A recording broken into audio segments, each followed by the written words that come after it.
Welcome back, listener, to the Inspired Writer Collective. I'm your co-host, Stephanie, and I'm here today with Amanda and Lisa Marie.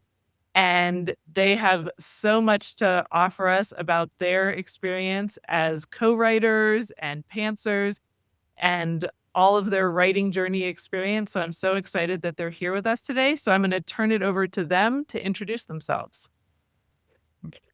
My name's Amanda Nelson. I am half of the co-writing team of Nelson Potter. We started this journey, like 8 years ago? Long The time writing ago. journey, yes. Yeah, the writing journey like 8 years ago. I live in Arizona and I have a husband and 4 kids to write around and try to squeeze that in.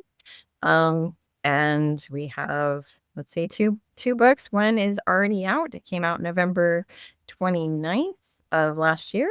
And the second comes out July 9th of this year. And I'm Lisa Marie Potter. I was originally born in Nottingham, England, and moved over to the States when I was in my 30s. I met Amanda actually about 20 years ago when, I've just dated myself a bit there. But I met Amanda about 20 years ago when I was living in Arizona, and we've been best friends ever since. And the past 4 years, I've been living in Alaska. And I have a husband and I have 3 amazing children and 4 beautiful grandkids. Wonderful. Well, welcome. So I know in thinking of all the things that you want to talk about, let's start with how you got into writing to begin with. So it started on my birthday, about 8 years ago. A little bit before that. There's a little backstory. Oh, that's true. Okay, yes. Sorry. Back up. So it started with, we are huge Twilight book fans. Not movie, book fans. And I had read the first Twilight novel, and I was convinced that Lisa Marie needed to read it. And I kept bugging her and kept bugging her. You need to read it. You need to read it. She, of course, was like, yeah, I'll get to it. Finally, I never did. Yeah. So I took it over to her house. I took my copy over and I handed it to her. I'm like, you have got to read this. And finally, she did. She loved it so much, she needed to buy me a new one because she had kind of tore through it. And then New Moon came out and she went and got it right after she finished Twilight. And I was like, just be patient, get through it. It'll be good in the end. And so she went through it. And it was right before Eclipse was going to come out. And ASU was holding an Eclipse prom for Stephanie Meyer and for the debut. And I didn't have any tickets, but I asked Lisa Marie to gate crash it with me. And so she agreed. Of course. So we went and we sat there for 2 hours. And finally, the ticket lady took pity on us. Let us go in. And we absolutely loved it, had a great time. But then by the time we finished Eclipse, we had this whole theory on how Breaking Dawn was going to be. And when the book came out, it was nothing like we had envisioned. And so Lisa Marie had the idea, well, we've come up with our own, ending to this. Why can't we come up with our own book, kind of? So she gave me, on my birthday, 8 years ago, she gave me a journal and said, okay, you write 1 page and I'll write 1 page and we'll go from there. And we actually completed a full manuscript that way. Mm-hmm. And after we did, we were kind of like, we just wrote. But then, do you want to take it from there, Lisa Marie? Okay, well, the book, we ended up shelving that one temporarily just because we still had a lot to learn and we didn't know that yet. We thought it was a masterpiece, but it wasn't. And so we then started our journey going to conferences and retreats and learning online, as well as going to classes and joining different groups that we could kind of learn from and have them pull apart the work that we were doing, which they graciously did and broke our hearts many times. But you have to go through that process. Mm-hmm. It's made us better writers. So we do want to revisit that manuscript, but we have written, 2 more and working on a 3rd at the moment. And I have to give Lisa Marie credit where credit is due. She's the one who said, I think we should work on a romance. In the meantime, that'll be our good debut. And so credit is due. Men and Books Aren't Better was Lisa Marie's idea. So we wrote that one. And it is our debut. Yes. Oh, wonderful. Well, what a fun way to get started into writing, and just sounds like so much fun to go to a Stephanie Meyer prom themed event. Yes, we were the oldest ones there, but we won't talk about that. Oh, well, Yes. well, that's okay. As long as you have fun and it was an inspiring moment from there. So how did you find that process of writing one page each and sending the notebook back and forth? Yeah, at least how did you figure out what? I don't know what I expected when I gave her the book. I thought, we'll give it a go. But like most things, you kind of wonder if it'll kind of peter out or something over a period of time. But we kept going, and I fell in love with writing. I didn't know that I would love it like I did. And I was excited every time I got the book back to read the part that Amanda had written. And it's kind of become our signature style now, because as we've progressed and written other books, we tend to do them in dual point of view, where I'll take the female character and Amanda will take the male character. And we just, every time, I mean, like, we'll write separately and Amanda will send me her chapter. And that's the first that I get to see of what's going on in her stage of the book. And it's really exciting because I feel like I'm having an adventure at the same time as I'm then continuing the story. And so that's a lot of fun. We found that that's the best way for us to work. Yeah, it's definitely it makes the whole process, I think, more fun, because sometimes if I don't have an idea or something, when she sends me a chapter, it can spark a whole bunch of new ideas right there. So it's almost like a semi brainstorming as you're going kind of method. Yeah. That's amazing to have that connection and be co-writers with each other, because it's so unique. I think, there aren't very many authors out there who are doing that. And so to have each other in the process just has to be so helpful. Yes. Yes, It really is. It's like having a beta reader, like built in kind of thing. Everybody asks, like, how do you do it? How do you get along? And I have to tell the story of before the Twilight movies came out, lots of people were putting their like cast online. And so Lisa Marie and I decided, okay, you go find your cast and I'll go find mine, and then we'll compare. And ironically, we had the same Edward. And it was, we weren't even talking about it. We had the same Edward that we had pictured. And it was like, oh my gosh. And we had several other characters that were also the same. And so it was like, okay, we see things very close to the same. So I think that's where we got this can work, because we both see characters and situations very closely together. Like, it's not wildly different. Like, I know some people are always worried about that they can't match up their visions, but Lisa and I are usually like on the same page. On the same page, for sure. That's amazing to find that kind of partnership. Yeah. I was just going to add, except for when we're picturing locations, I tend to picture everything's on the left. Amanda pictures it on the right, and we just toss coin for something like that. But as far as characters, we're very much on the same page. And so how did you decide who does which point of view for your characters? Well, that one, it ended up being pretty easy, to be honest, because apparently Amanda's got a lot more game than I do. And so she's very good at wooing and apparently I'm good at being seduced. I don't know. But I tend to end up being the woman. I relate better. And Amanda just does a really great job of being the guy. So it's odd. It takes a little while to kind of get used to when you're writing, that you read something from your best friend and you're like, oh, so that's a little strange, but you have to remind yourself she's talking through a character. And if that character affects you that way, hopefully it affects your readers that way too. For sure. It's kind of weird to know all my best friend's tells, but it's fine. Yeah. If she wasn't married, I could definitely match her with someone. Well, let's go with that. Be a good matchmaker. That can be another little side gig. Yeah. But of course not necessary in the current situation, of course. With the co-writing, and when you're thinking of your characters, do you like you said you went online to pick your casts for the The Twilight. Yeah. for the Twilight. Do you do that with your characters as well? 100%. We both end up picking a guy that we both think is attractive.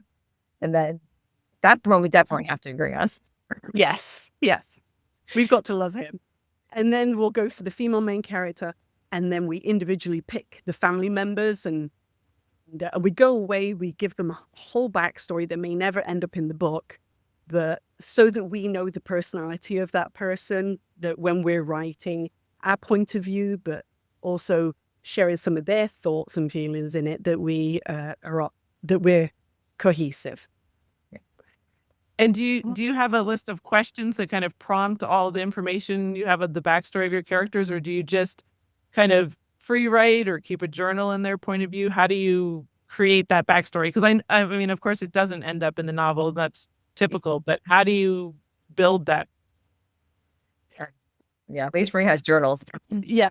Yeah, I have journals. We also have a sheet that we have online that we share within teams, that we have got heights and ages, where they were born, what they like, what they don't like, physical descriptions, what kind of relationship they have with the main characters and so forth, what jobs everybody has, and, if they've got kids and stuff. And so we do have all of these things that we've got written down and, and accessible, that we're both able to use that. So yeah. And once you have that, you can kind of glean, okay, well, they, even down to their clothes, like we're writing our third book in our series, and our male main character, Finn, is a little eclectic. Like, so he'll wear like the mismatching stuff and everything, but pulls it off with confidence, kind of thing. And so there'll be times where like, oh yeah, Finn would definitely do that. Like we have this whole persona, like, oh, he would say this, or this is where he would go, and that kind of thing. And so once you kind of have all that down, you can kind of project what they're going to be like in the book. Yeah.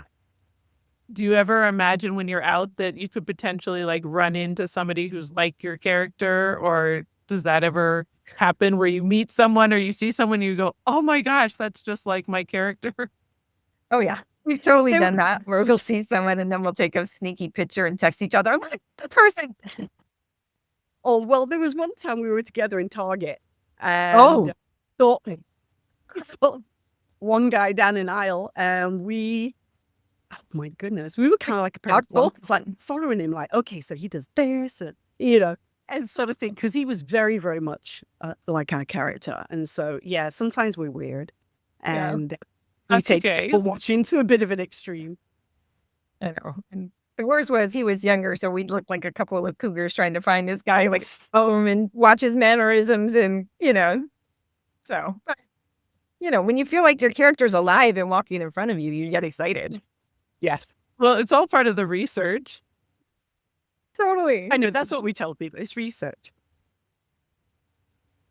So I know, as we've been talking about your character development, I know in your writing style, you call yourself pantsers. So how does that look as you're writing? Because I know a lot of people feel that they really need to have everything planned out and plotted and know where everything is going. What does being a pantser look like in your process?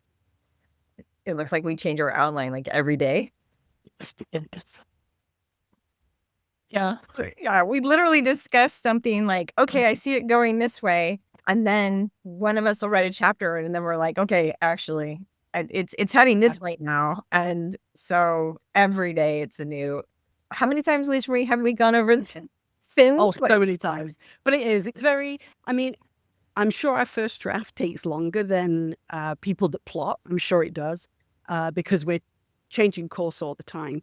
But it works for us to kind of, as you start writing, let the characters start to unfold some of that story too. Because, you might plot that you want to go down this way, but then when you get to a certain point, your character kind of comes alive and you start to feel like, yeah, but would they do that? Would they, with everything I've said? And, because I do find it frustrating even reading, if I'm reading a book and I've kind of in my head got an established view of what the character is like, and then they do something so out of character for no reason. You're like, what? So it's good to follow the character's lead, really, once you've established them. Yeah. But yeah, it is. It probably looks like nonsense to anyone else watching us when we start off. It probably does. Totally. But it We made just, sense to us, and we worked well with that. And the going back and forth really helps. yeah, we just redone. We sent our first 2 chapters of this last one because we redid it after 40,000 words. We went back and we're like, nope, we don't like the way this is going. And so Yep. we restarted again. And then we sent our first chapters to some writer friends and they came back with some suggestions and we worked on that. And now it's totally different. Like if we sent it to them again, they'd be like, is this the same story? Like it's very different now. And that was just so, things that they said sparked some stuff for each of us and we changed our direction again. Takes a little while, but it ends up very well in the end. Yes, it does. Well, that's good. Well, it's very relatable to me because with my own work in progress that I'm working on, I definitely have sort of a little bit of the plantser. I'm a little bit plotting, but also definitely pantser. There's a lot that's changed over time. So I can definitely relate to that feeling of starting over again. And Yeah. it seems like because it works for you that you actually enjoy that process, that it doesn't become frustrating. Now and again, it does. Not like it totally does.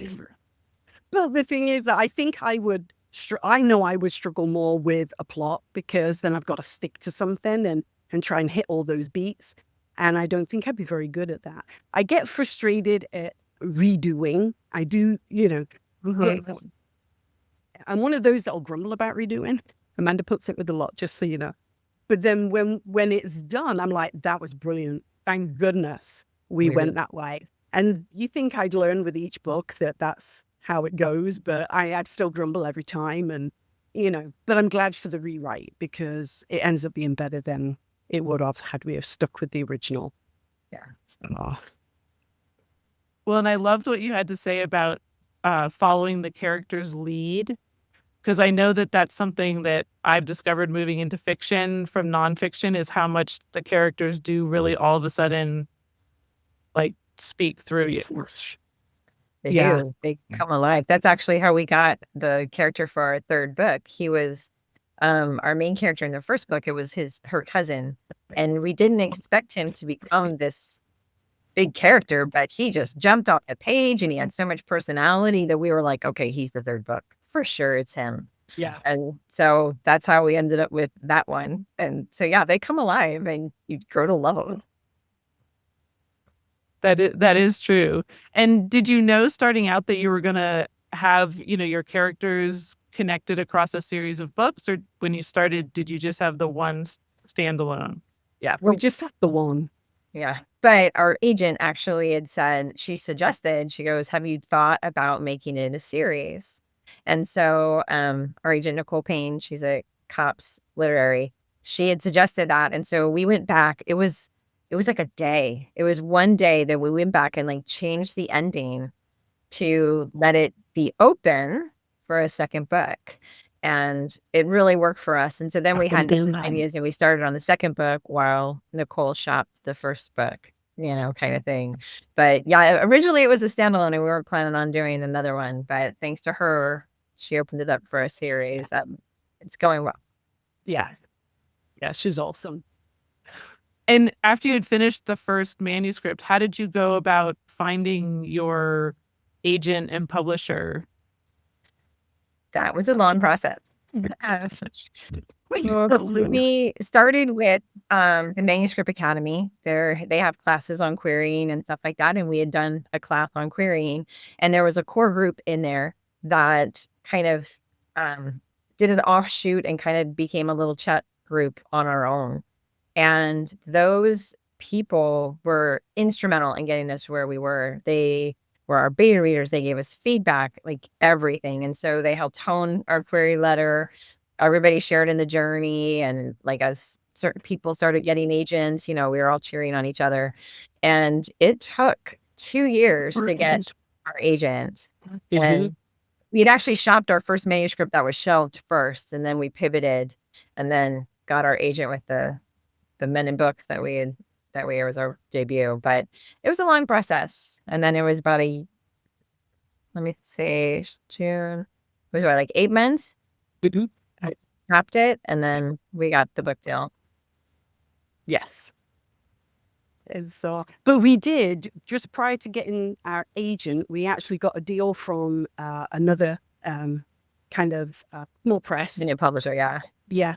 And, they accepted our book, and we had to make a decision because then we had an agent that wanted to have an interview with us and see if she wanted to accept us as a client. And anyways, we ended up going with the agent, which is so much the better way to have gone for us. I know everyone's journey is different, but for us, that was hands down the better way, because she's been able to pull out of us things that we didn't know were there.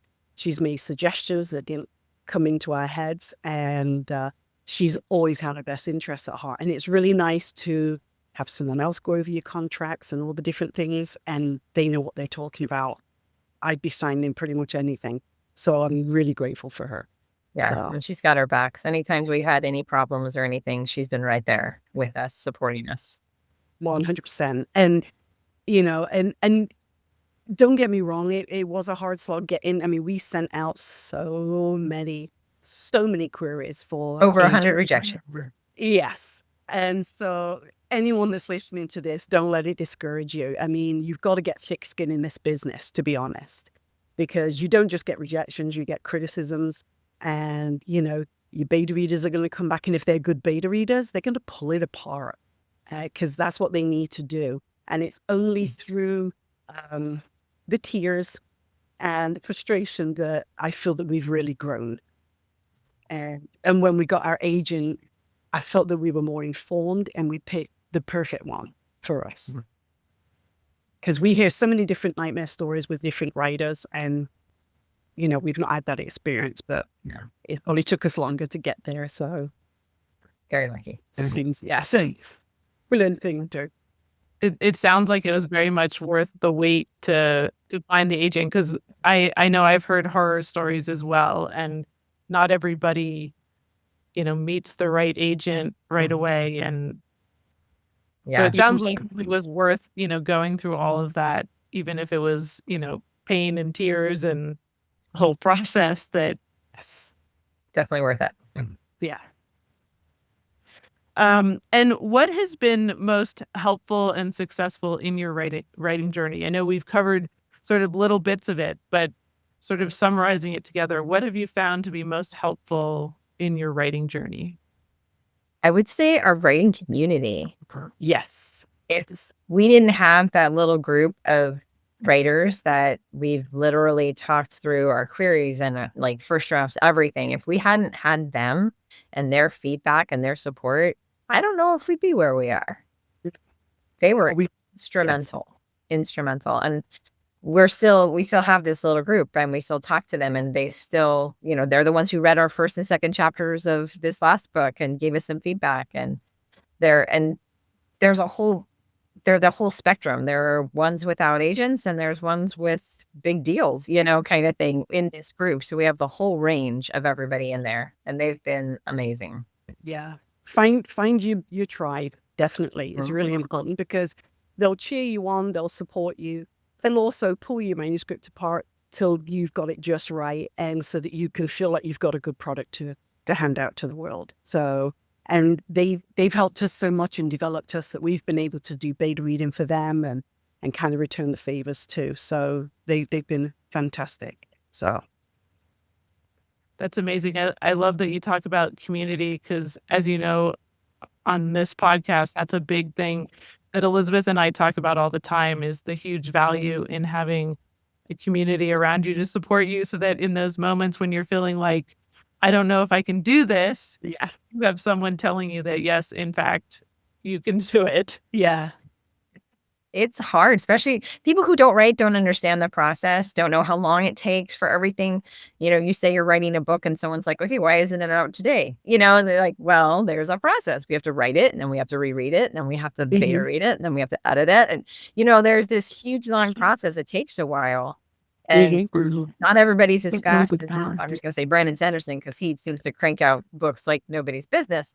But not everybody's that fast. And so everybody's journey is different. But if they're not in the writing community, they don't necessarily understand. So having that support of people who know how the process goes is invaluable. Well, not only that, one thing that I found since the first book came out, I've had a few close friends say, talk about my book as if you did that.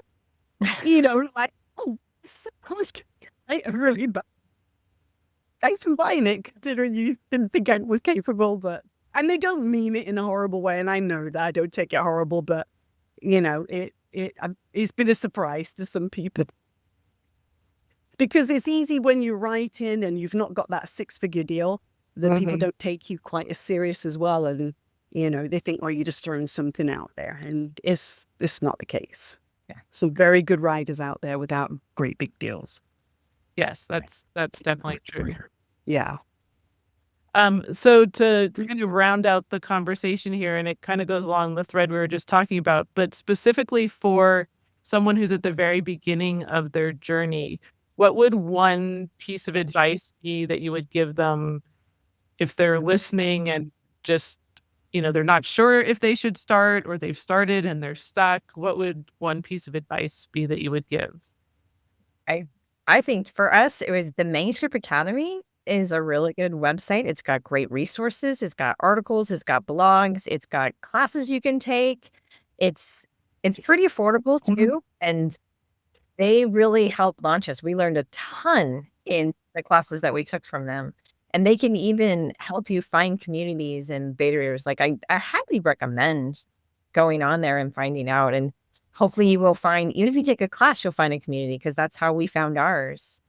And right from there, I think it'll help. You'll get that push, you'll get that support, you'll get all that feedback that you need. And I would say take criticism like it's a badge of honor. Sorry, my dog just found his ball and he's squeaky. That's okay.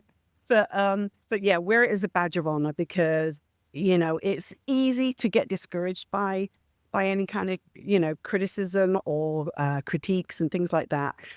But they will make you so much better in the long run. So own them and be grateful that you've got people that will do that for you, because there's a lot of people that'll it was lovely, I loved it, and you don't need your mom. You don't need your mom reading your first manuscript. You need somebody that's going to just, pick it up to pieces. But yeah, wear that like a badge of honor, because as I look back now, I'm so glad I developed a thick skin. And of course, don't take every advice you're given. Take it with a grain of salt. Not every suggestion should be incorporated. Yes, because go with your great character. Yeah. It's your baby, and you know best. Well, wonderful. Well, it's been so wonderful having both of you on the podcast, and we'll put links to resources you mentioned in the comments below. So again, listener, happy writing.